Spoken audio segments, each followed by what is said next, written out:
নানা পদক্ষেপেও বাজারে কমেনি চালের দাম। আমদানি করা পেঁয়াজের কেজিতে বেড়েছে 10 টাকার বেশি।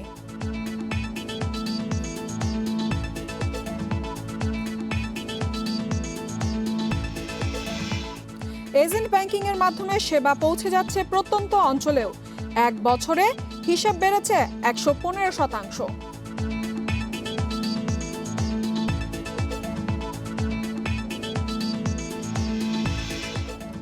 সেপ্টেম্বরেও প্রবাসী আয়ের রেকর্ড। হুন্ডি কমে বৈধ চ্যানেলে বেড়েছে রেমিটেন্স প্রবাহ, বলছেন বিশেষজ্ঞরা।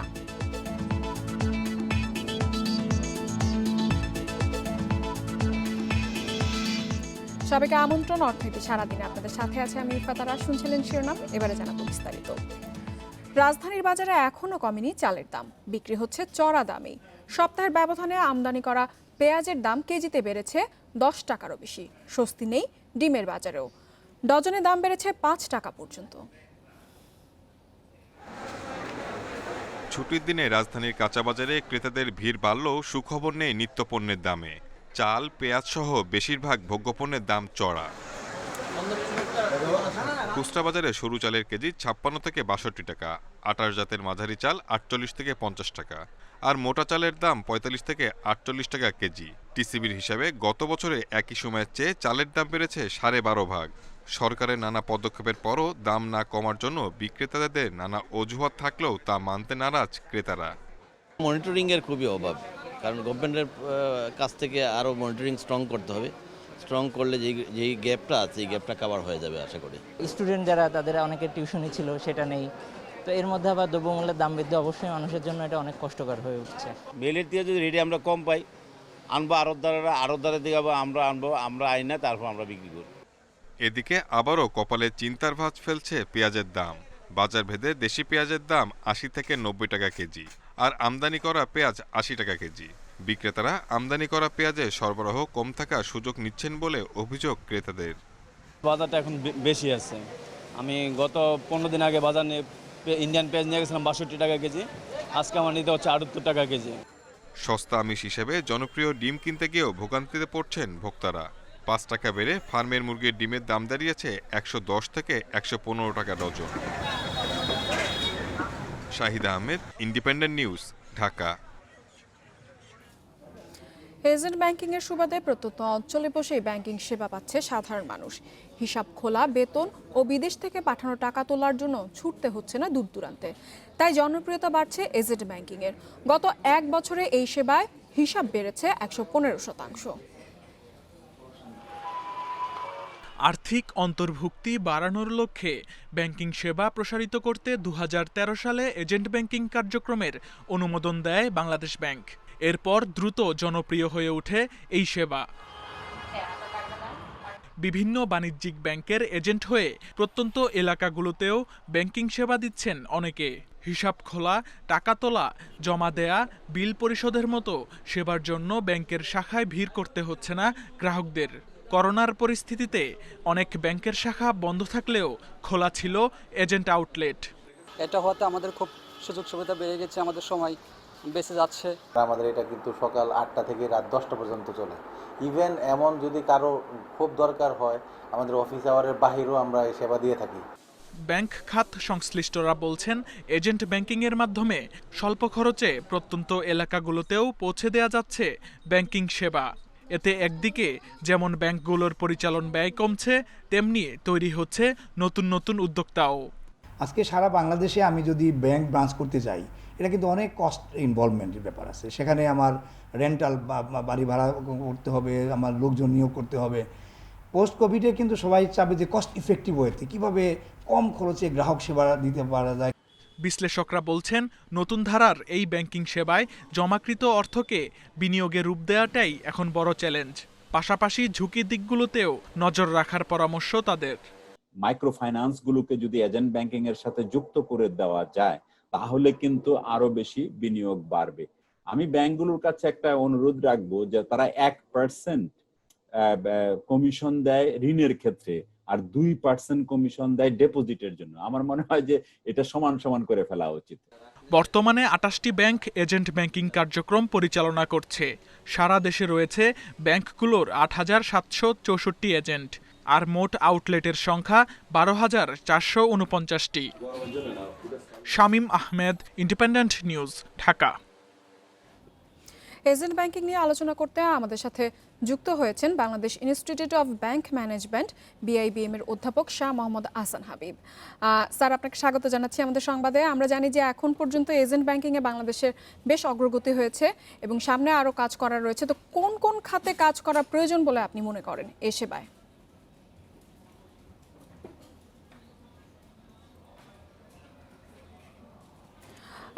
স্যার, আমি একটু জানতে চাচ্ছিলাম যে এজেন্ট ব্যাংকিং এর ক্ষেত্রে তো আসলে অনেক অগ্রগতি হয়েছে বাংলাদেশে, তো নতুন এই ধারায় আর কোন কোন ক্ষেত্রে কাজ করা প্রয়োজন আরো এগিয়ে নেওয়ার জন্য? হ্যালো, ওকে, আমার মনে হয় আমি সাউন্ডটা শুনতে পাচ্ছি না। স্যার, আমি একটু জানতে চাচ্ছিলাম যে আবার যে এজেন্ট ব্যাংকিং এর ক্ষেত্রে কোন কোন খাতগুলোতে আমাদের কাজ করা উচিত এজেন্ট ব্যাংকিং এর উন্নয়নের জন্য? আমরা দেখুন, এজেন্ট ব্যাংকিংটা আসলে এই সময়ের সবচেয়ে বড় ইনোভেশন। তো এজেন্ট ব্যাংকিং যে হারে বাড়ছে এটা রিমার্কেবল, বাট কিছু কিছু জায়গায় কিন্তু আমাদের অবশ্যই কাজ করতে হবে, কাজ করার সুযোগ আছে। যেমন প্রথমত, আপনি প্রায় 9,000-এর মতো প্রায় 8,000-এর 8,500-এর মতো এই যে এজেন্ট গুলো তৈরি করেছেন, সবাইকে কিন্তু আমরা এখনো সেইভাবে ক্যাপাসিটি ডেভেলপমেন্টে যে কাজটা, যে ট্রেনিং দিয়ে দেয়া। কারণ একটা ইম্পর্টেন্ট জিনিস কি, একটা এজেন্ট কিন্তু একটা ব্যাংকের রিপ্রেজেন্ট করছে। তো আপনি যদি চ্যালেঞ্জগুলো, এই সময়ের চ্যালেঞ্জগুলো আপনি আইডেন্টিফাই করতে থাকেন, তাহলে দেখবেন যে তাদের জন্য আসলে কি কি করা দরকার। যেমন একজন এজেন্ট কিন্তু ব্যাংকের যেহেতু রিপ্রেজেন্টেটিভ, ওখানে যদি সার্ভিসটা ঠিক মতো না হয়, ওখানে যদি ডিলে হয়, ওখানে যদি কোনো ধরনের ইরেগুলারিটিস হয়, তাহলে কিন্তু রিফ্লেক্ট করে যে সেটা ব্যাংকের রেপুটেশনের সাথে, ব্যাংকের রেপুটেশনকে রিফ্লেক্ট করে, সে ব্যাংকের রিপ্রেজেন্টেটিভ হিসেবে কাজ করে।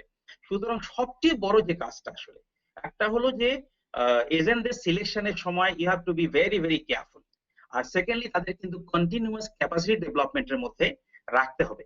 একটা ইম্পর্টেন্ট জিনিস হলো, এজেন্ট ব্যাংকিং কিন্তু শ্যাডো ব্যাংকিং। শ্যাডো ব্যাংকিং কিন্তু ইলিগাল না, শ্যাডো ব্যাংকিং হলো লিগাল ব্যাংকিং। শ্যাডো ব্যাংকিং কিন্তু আনএথিক্যাল না, ethical in a sense. Shadow banking এর মাধ্যমে কিন্তু আপনি গ্রামের সাধারণ মানুষের কাছে পৌঁছানোর চেষ্টা করছেন এবং পৌঁছাতে পারছেন। কিন্তু তার মানে কি, যেহেতু সেটা শ্যাডো, মানে রেগুলার ব্যাংকিং রেগুলেশনের মধ্যে এটা নাই, তাহলে কিন্তু এটাকে মনিটরিং এর মধ্যে আপনাকে রাখতে হবে। না হলে সেটা কিন্তু আপনার রেপুটেশনের জন্য কোনো মানে একটা ক্ষতিকর কোনো প্রভাব কিন্তু বয়ে আনতে পারে।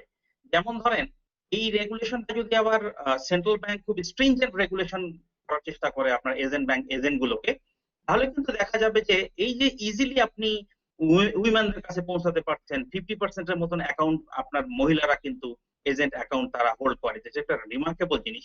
এখন তাদেরকে যদি স্ট্রিনজেন্ট রেগুলেশনের মধ্যে আনেন, কড়াকড়ি নিয়মের মধ্যে আনেন, তাহলে কিন্তু এটা যে বেনিফিট সেটাই কিন্তু হয়তো মানুষ পাবে না। সুতরাং এটাকে রেগুলেশনের মধ্যে একদিকে যেমন আনতে হবে, আবার এট দ্য সেম টাইম কড়াকড়ি রেগুলেশনের মধ্যে যেন এত বেশি কড়াকড়ি না হয় যে এটার যে বেনিফিটটা, এটা যে কস্ট ইফেক্টিভনেস, সেটা যাতে আবার নষ্ট না হয়। সুতরাং এখানে বড় জিনিসটা হলো ক্যাপাসিটি ডেভেলপমেন্ট, বড় জিনিসটা হলো এটাকে মনিটরিং এর মধ্যে আনা, বড় জিনিসটা হলো ব্যাংক ম্যানেজমেন্ট নিজেই তাদের স্বার্থেই যেন এজেন্ট গুলোকে তাদের রিস্ক ম্যানেজমেন্ট ফ্রেমওয়ার্কের মধ্যে নিয়ে আসে। তাহলে যে গতিতে আমরা এই আপনার এজেন্ট ব্যাংকিংটা করছি, সেটা ট্রু বেনিফিট কিন্তু আমরা পেতে পারবো। স্বচ্ছতার বিষয়টি এখানে বজায় থাকবে। স্যার, আপনি যেহেতু এজেন্ট নিয়োগের ক্ষেত্রে বলছিলেন, আমি একটু জানতে চাইবো, এই এজেন্ট নিয়োগের ক্ষেত্রে কিন্তু আমরা বেশ সময় দেখা যায় যে আস্থাহীনতার একটি বিষয় থাকে। এই ক্ষেত্রে কি ধরনের উদ্যোগ নেওয়া যেতে পারে বলে আপনি মনে করেন? এজেন্ট নিয়োগের ক্ষেত্রে আমি তো একটা জিনিস মনে করি, ব্যাংকাররা কিন্তু এজেন্ট নিয়োগের ক্ষেত্রে তাড়াহুড়া করার কোনো কারণ নাই। আপনাকে স্থানীয় পর্যায়ে তার সম্পর্কে শুধু একটা ফর্ম ফিল আপ করলাম, উনি ইন্টারেস্টেড, এটা কোনো সাফিসিয়েন্ট কন্ডিশন হতে পারে না এজেন্ট নিয়োগের জন্য। বরং এজেন্ট নিয়োগের ক্ষেত্রে সেন্ট্রাল ব্যাংকের এজেন্ট ব্যাংকিং এর নর্মাল যে বেস্ট প্র্যাকটিসেস, যে গাইডলাইন গুলো আছে, সেগুলোর সাথে সাথে স্থানীয় পর্যায়ে তার রেপুটেশন, আর মানে অ্যাকসেপ্টেবিলিটি, এগুলো যদি আমরা না দেখি, তাহলে কিন্তু এজেন্ট একটা ফাইন্যান্সিয়াল ইনস্টেবিলিটির কারণ হতে পারে। এটা বেনিফিটের জায়গা, মানে বেনিফিটের থেকে ক্ষতির দিকটা বড় করে সামনে চলে আসতে পারে। সুতরাং এই যে আমাদের এজেন্ট ব্যাংকিং এর মাধ্যমে ফাইন্যান্সিয়াল ইনক্লুশনের যে সম্ভাবনাটা তৈরি হয়েছে বাংলাদেশে, এইটা যেন কোনো কারণে একজন, দুইজন, তিনজন, চারজন এজেন্টের জন্য ক্ষতিগ্রস্ত না হয়। That is very very important. সুতরাং এজেন্ট নিয়োগের ক্ষেত্রে তার স্থানীয় পর্যায়ের রেপুটেশন, তার ক্যাপাসিটি ডেভেলপমেন্ট করা, তার দায় দায়িত্বগুলো যাতে সে পালন করে সেজন্য মনিটরিং এর মধ্যে রাখা, এটা কিন্তু যতটা না সেন্ট্রাল ব্যাংকের দায়িত্ব, তার থেকে বেশি দায়িত্ব হলো যে ব্যাংকের এজেন্ট হিসেবে উনি কাজ করছেন। অর্থাৎ আমরা আশা করব যে এজেন্ট ব্যাংকিং সেবার ক্ষেত্রে যে ব্যাংকগুলো রয়েছে তারা তাদের স্বচ্ছতা এবং জবাবদিহিতা নিশ্চিত করবে। আহসান হাবিব, আমাদের সাথে যোগ দেওয়ার জন্য আপনাকে অসংখ্য ধন্যবাদ। জুলাই আগস্টের পর সেপ্টেম্বরেও রেকর্ড পরিমাণ রেমিটেন্স পাঠিয়েছেন প্রবাসীরা। গত মাসে মোট রেমিটেন্স এসেছে 215 কোটি 10 লাখ ডলার, যা গত বছরের একই সময়ের তুলনায় 45% বেশি। বাংলাদেশ ব্যাংকের হালনাগাদ প্রতিবেদনে উঠে এসেছে এ তথ্য। বিশেষজ্ঞরা মনে করেন হুন্ডি কমে বৈধ চ্যানেলে বৈদেশিক মুদ্রা আসায় বেড়েছে রেমিটেন্স। দেশে চলমান করোনা সংকটেও প্রবাসী আয়ে ইতিবাচক ধারা অব্যাহত। গত মাসে রেমিটেন্স এসেছে 215 কোটি 10 লাখ ডলার, একক মাস হিসেবে যা দেশের ইতিহাসে দ্বিতীয় সর্বোচ্চ রেমিটেন্স আয়। কেন্দ্রীয় ব্যাংকের তথ্য অনুযায়ী চলতি অর্থ বছরের প্রথম 3 মাসে রেমিটেন্স এসেছে 671 কোটি 31 লাখ ডলার, যা গত অর্থ বছরের একই সময়ের তুলনায় 50% বেশি। রেমিটেন্সের প্রবাহ বাড়ার কারণে কেন্দ্রীয় ব্যাংকে বৈদেশিক মুদ্রার রিজার্ভও ছাড়িয়েছে 39 বিলিয়ন ডলার। ফলে বাণিজ্যিক ব্যাংকগুলোতেও বেড়েছে তারল্য প্রবাহ। আমাদের ব্যাংকিং খাতে তারল্যের সরবরাহ বাড়াবে এবং সেটা বেশ একটা সন্তোষজনক পর্যায়ে নিয়ে এসেছে এটার কারণে।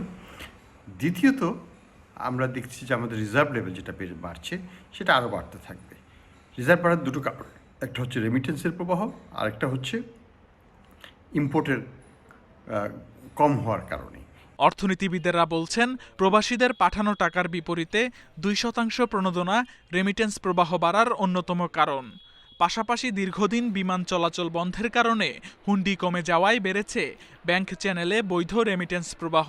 আমরা খুবই খুশি যে এই রেকর্ড পরিমাণ রেমিটেন্স এসেছে, যেটা গত বছর এই একই সময়ের তুলনায় প্রায় 50% বেশি। এই ধারা যেন অব্যাহত থাকে তার জন্য যেন আমরা সর্বাত্মক চেষ্টা করি। এর আগে সর্বোচ্চ রেমিটেন্স এসেছিল গত জুলাইয়ে, যার পরিমাণ ছিল 259 কোটি 95 lakh dollar. Shamim Ahmed, independent news, Dhaka. Saint মার্টিনে পর্যটকের ভ্রমণ সীমিত করার সিদ্ধান্ত প্রত্যাহারের দাবি জানিয়েছে tour operators association of Cox's Bazar. সংবাদ সম্মেলনে সংগঠনের সভাপতি তোফায়েল আহমেদ এই দাবি জানায়। তিনি জানান, বছরে 4 মাস পর্যটন মৌসুমে সেন্ট মার্টিনে যান হাজারো পর্যটক। এর উপর নির্ভর করে সেখানকার বেশিরভাগ মানুষের জীবন জীবিকা। পর্যটকের আগমন সীমিত করলে হাজার কোটি টাকার ক্ষতির আশঙ্কা করছেন তারা। সংবাদ সম্মেলনে 3টি দাবি ও 12টি প্রস্তাবনা তুলে ধরা হয়। সম্প্রতি প্রশাসনের পক্ষ থেকে জানানো হয়, অনলাইন নিবন্ধনের মাধ্যমে প্রতিদিন 1250 পর্যটক সেন্ট মার্টিনে প্রবেশ করতে পারবেন।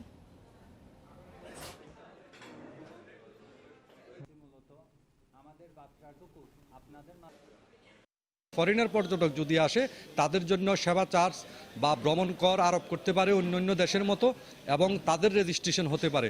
বাংলাদেশের ভূখণ্ডে বাংলাদেশের মানুষ ভ্রমণ করবে, এদের জন্য কোনো রকমের কোনো রেজিস্ট্রেশন করা যাবে না।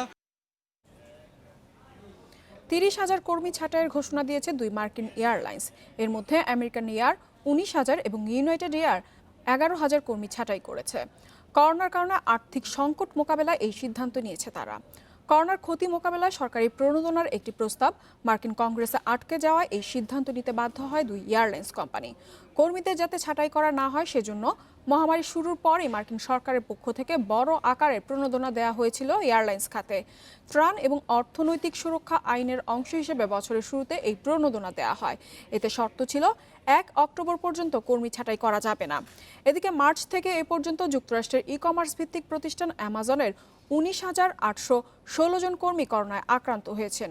এর ফলে কর্মীদের স্বাস্থ্য ঝুঁকির মধ্যে ফেলা নিয়ে সমালোচনার মুখে পড়েছে প্রতিষ্ঠানটি।